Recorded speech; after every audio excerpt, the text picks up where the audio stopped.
Very good morning. This is the Breakfast News on Rajya Sabha TV. I'm Aishwarya with you. Let us start the Breakfast News with the headlines.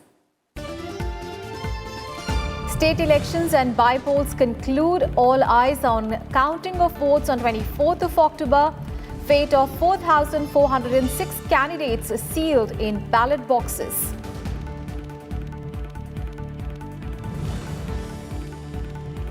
India's strength lies in democracy, demography and Dimag, says Prime Minister Narendra Modi, highlights the steps taken to improve ease of doing business at India-US Forum meeting in Delhi. Commerce Minister Piyush Goyal says both nations to announce a bilateral trade package soon.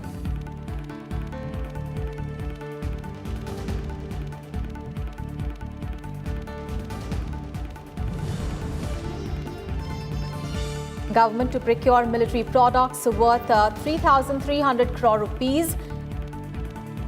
Indigenous projects include third-generation anti-tank guided missiles and auxiliary power units for T-72 and T-90 battle tanks.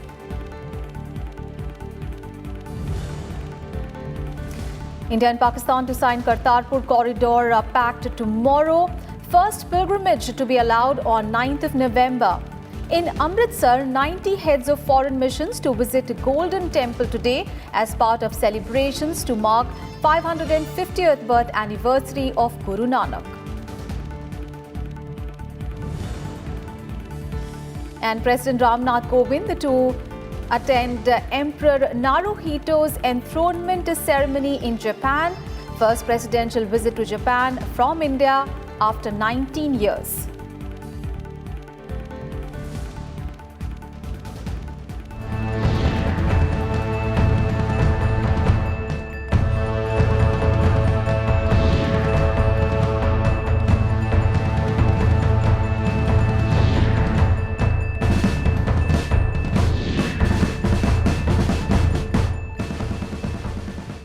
First of all, the election-related news and voting concluded peacefully on Monday in the states of Haryana and Maharashtra.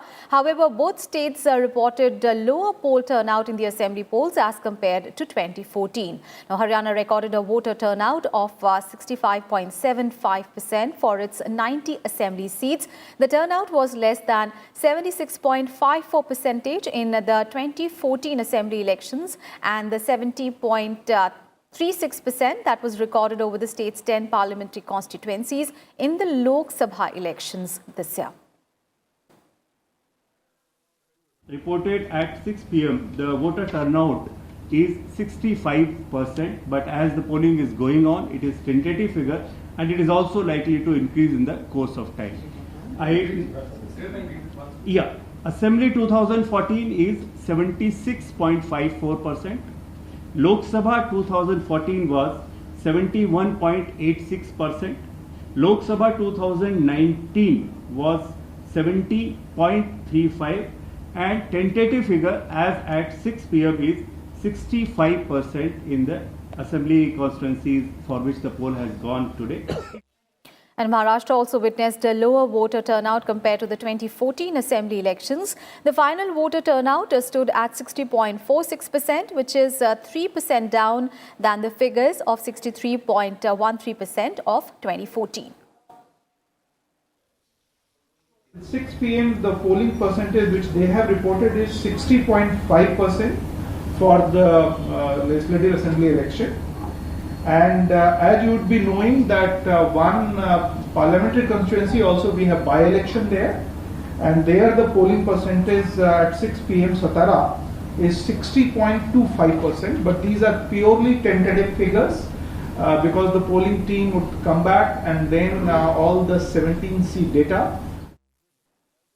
And also a moderate turnout of nearly 57% was reported in the by-polls to 51 assembly seats and 2 Lok Sabha constituencies spread across 18 states yesterday. The counting of votes will be done on Thursday.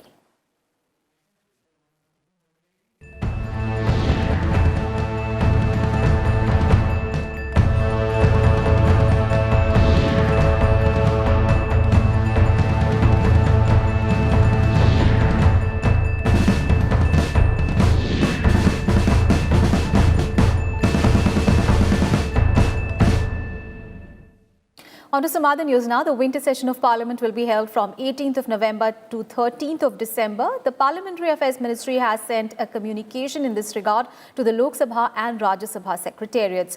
Now, a number of bills are likely to be taken up during the winter session. 2 ordinances are also on the list to be convened into law. One of them pertains to the reduction of corporate tax rates for new and domestic manufacturing companies to arrest a slowdown in the economy and boost growth. And the second pertains to a ban on the sale, manufacture and the storage of e-cigarettes and similar products.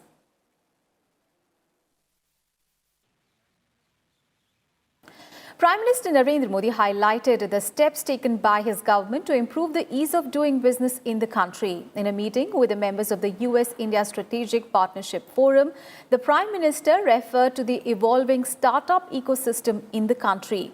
He also outlined the steps taken by the government, including Atal Tinkering Labs and conducting hackathons to boost innovation potential and also problems solving using technology. Prime Minister Modi also talked about the steps taken to ensure ease of doing business, including the reduction of corporate tax and also labour reforms. He also outlined that the target of the government is to ensure ease of living. He said that the unique strength of India is the 3 Ds, that is, democracy, demography and Dimag. The delegation expressed faith in PM Modi's vision for the country and said that the next 5 years of India will define the next 25 years of the world.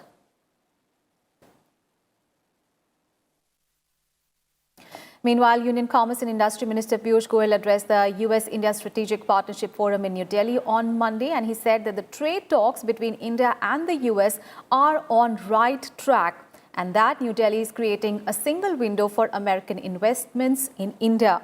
He further said that the India-US relationship is at its best ever now, and the trade relations between the 2 countries have a huge potential which is yet to be tapped. He also told the forum that his ministry is also working to bring down the cost of logistics that have to be borne by the manufacturing companies in our country. He added that India is looking to the US for technology, innovation, skills and quality education, while India is offering an attractive market for the US businesses and skilled labor that can add value to the American companies. We'll hopefully come out with our first set of agreements soon, but we both believe that India and the US should look at a much larger engagement in the days ahead, possibly even leading to an announcement for a bilateral agreement which will go beyond the mere tinkering that we are doing at present.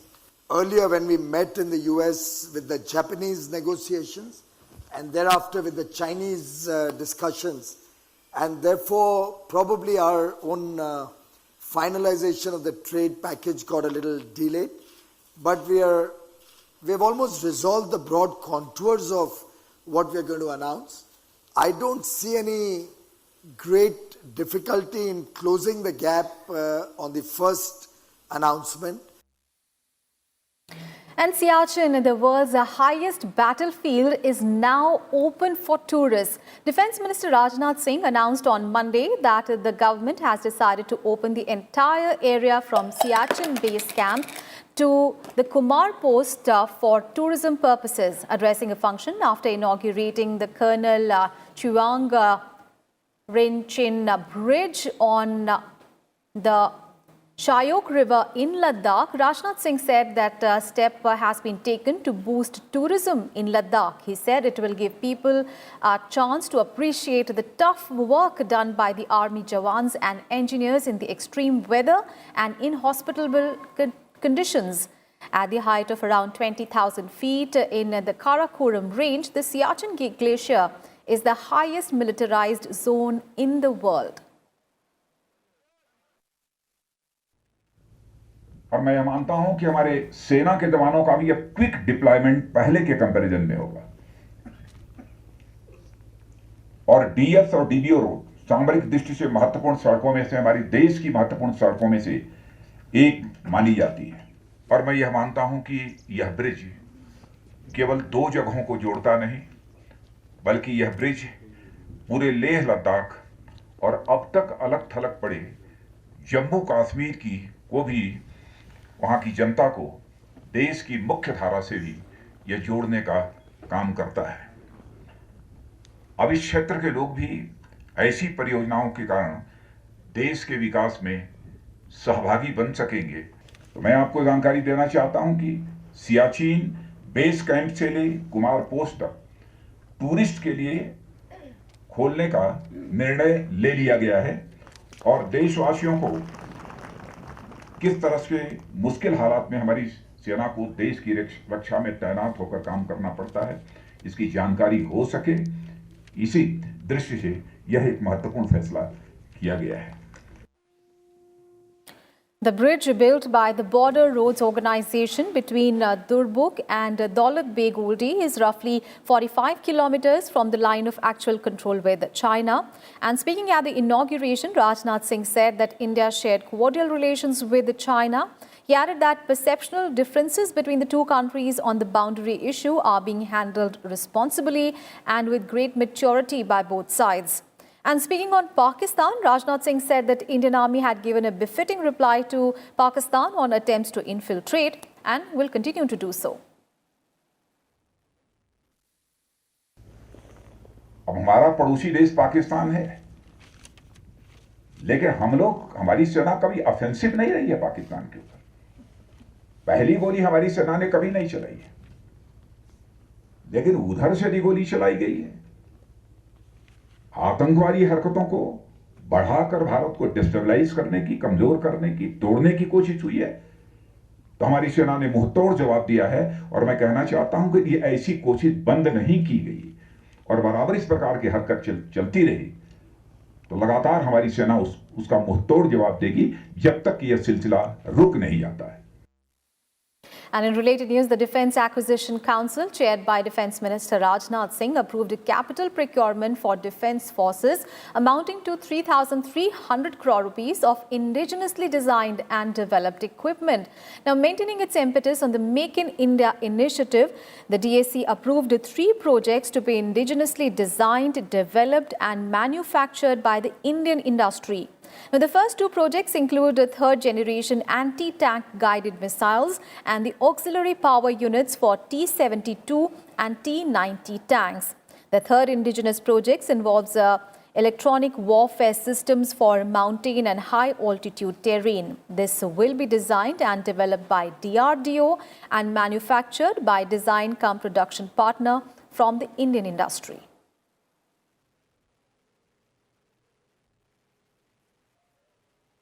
And on to the other top story that we are tracking this morning. India on Monday said that it is ready to sign an agreement with Pakistan on 23rd of October for the operationalization of the Kartarpur Corridor. But it expressed extreme disappointment over Islamabad's demand of charging a $20 service fee per pilgrim. Now, an External Affairs Ministry release said that while agreeing to sign the agreement, the Pakistan government has been once again urged to reconsider its insistence to levy service fee on pilgrims, adding that India would be ready to amend the agreement accordingly at any time.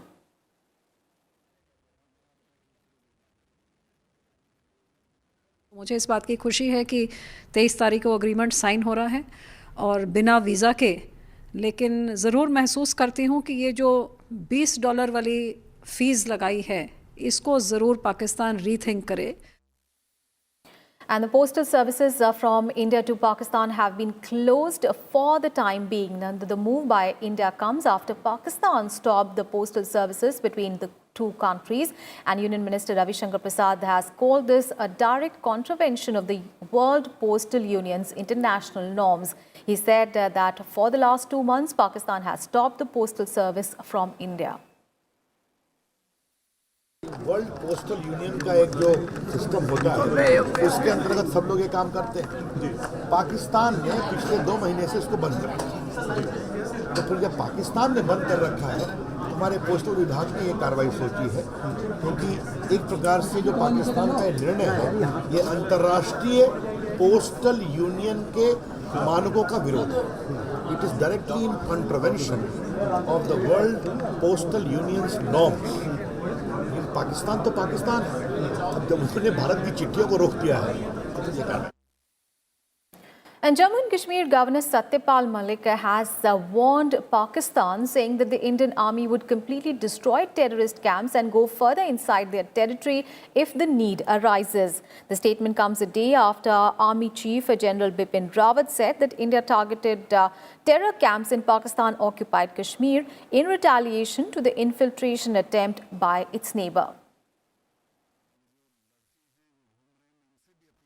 जंग बुरी चीज़ है, पाकिस्तान को behave करना चाहिए। अगर वो बाज नहीं आएंगे तो कल जो हुआ है उससे ज़्यादा होगा। और यहाँ के लोगों को मैं ये कहना चाहता हूँ कि 1 तारीख से एक नया कश्मीर होगा, इसमें हिस्सेदारी करें और इसको आगे बढ़ाएं। टेररिस्ट कैंप्स को हम बिल्कुल बर्बाद कर देंगे और अगर ये नई बाज आए तो हम अंदर जाएंगे।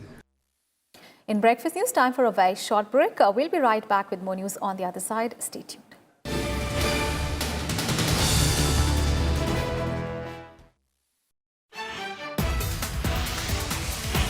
In this edition of the show, we'll discuss the takeaways from Union Finance Minister Nirmala Sitharaman's visit to US and especially her meetings at the IMF and the World Bank. There is a generic slowdown in global demand, and IMF, as the body that is looking at the financial stability of the world, should act so that the fragile economies don't go down. The finance minister is asking for steps to be taken in a concerted manner by all the major economies of the world, because one country alone, if it takes measures, it will not be possible to arrest the slowdown.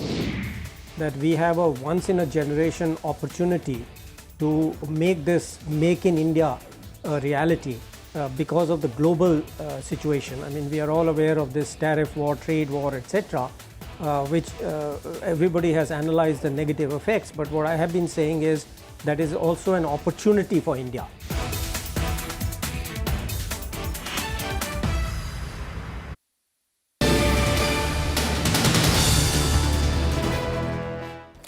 Minister of Electronics and Information Technology Ravi Shankar Prasad on Monday launched the next version of the government's mobile payment app Bheem 2.0. The new app has been packed with new features and capabilities. Bheem 2.0 also adds support for more languages as well as options for users to verify payments beforehand by adding an invoice facility for payments to verified merchants. Speaking at the Startup Summit 2019 in New Delhi, Ravi Shankar Prasad called for Digital India to lead the growth in rural India. He said that the government will set up 1 lakh digital villages in the country in the next few years. He said that Digital India should become a beacon for inclusion, healthcare, education and entrepreneurship. India's journey of transformation, technology will play a very important role. Going to set up 1 lakh digital villages in the coming few years. Social startups must be encouraged so that they unleash their power more and more to make India a very extraordinary case. I want to expand further, ladies and gentlemen, by focusing the success of Digital India in Tier 2, Tier 3, Tier 4 cities. On the occasion, Ravi Shankar Prasad also gave awards to outstanding women entrepreneurs in various categories and also presented the FinTech and Digital Payment Awards to banks. When I'm talking of startups, I also concentrate on my public sector startups. STPI is a startup, from the first in the country. NIC is a startup. So is SIDAC, so are others. I will also like you all to encourage and make your people innovative.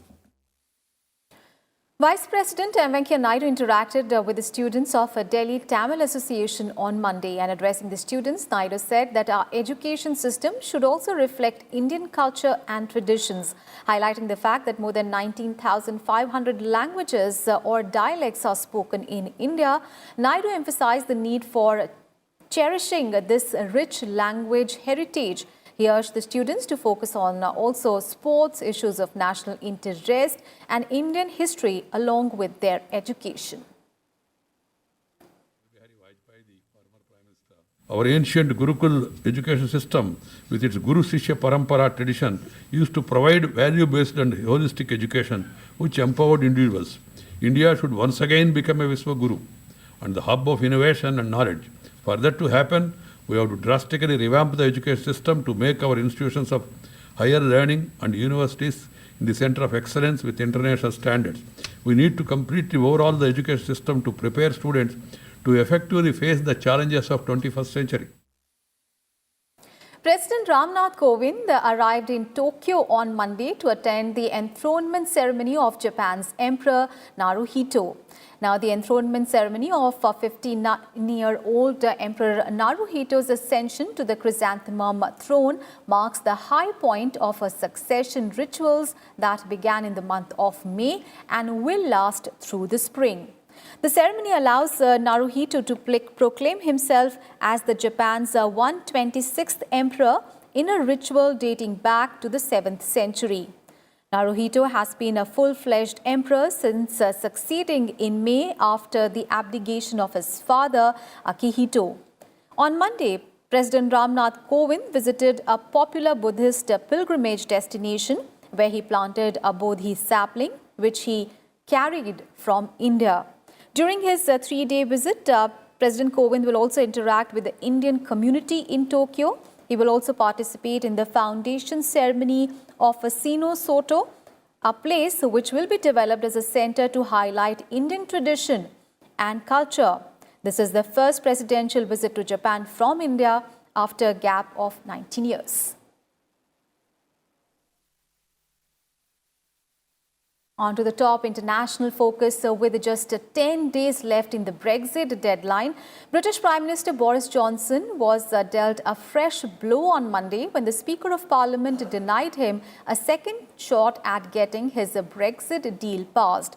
Now, Johnson's government had sought a straight up and down vote on the agreement that he had struck last week with the 27 other EU nations on the terms of Britain's exit. However, Speaker of the House of Commons, John Bercow, refused to allow it, citing the parliamentary law, which does not allow to push for the same vote twice in the same parliamentary sitting. British lawmakers had voted to delay approving the Brexit deal on Saturday. Vice President Venkaiah Naidu remembered the revolutionary freedom fighter Ashfaqullah Khan on his birth anniversary today. In a Twitter message, Vice President Naidu said that his commitment, unshakable courage and love for the nation had inspired many to take part in India's freedom movement. He said that the country will always be grateful for his sacrifice. On to some sports news now. India scored a massive win against South Africa in the Ranchi Test. India won the match by an innings and 202 runs on the 4th day of the Test match. And with this, India registered a series clean sweep, winning by 3-0. The play did not last long for day 4, with Shahbaz Nadeem picking up the final 2 wickets in just second over of the day.